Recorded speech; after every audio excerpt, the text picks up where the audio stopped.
Hey there, welcome to the channel. In this video, I'm going to show you how I actually make the felties with the embroidery machine. It's just a quick, simple video because every machine is different.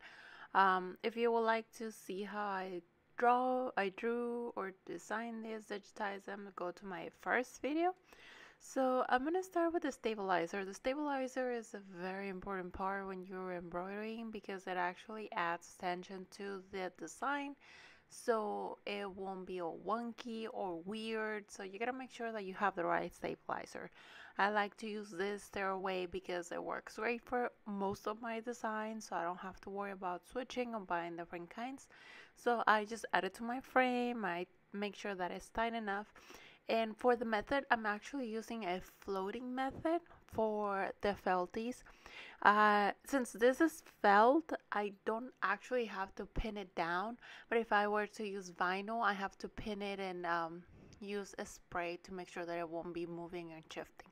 So I already put the design in the machine and it's all ready to go. This is the first step that I show you, that is just to put down the design so it doesn't move around, because the vibration and everything intends to move a little but not too much. And this is all done. This machine actually cuts the threads. It's my Genome 400E, but the bottom looks weird and I don't like that, so I'm gonna go ahead and cover it up with another piece of felt.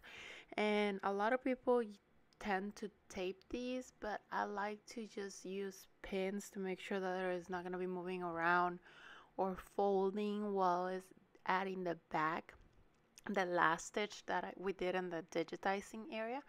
So this is what it looks like. I'm just gonna make sure that the edges are not folded. I'm gonna go ahead and it's gonna sew them together. This is another design that I made, and basically you just take it off of your frame and start cutting them. And I mean, it's a simple step, and you can use it for pencils, for your planners, agendas. You can use it for your batch reels. You can use it for herbals, for reeds. There's a million things that you can do with them, and I really love them.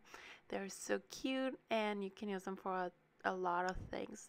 So I hope you enjoyed this video, and don't forget to subscribe, give me a like, and like, share this video if you found it helpful. Maybe somebody else wants to start their business, and this is a great way to start, by doing little things like this. Thank you for watching. I'll talk to you next time.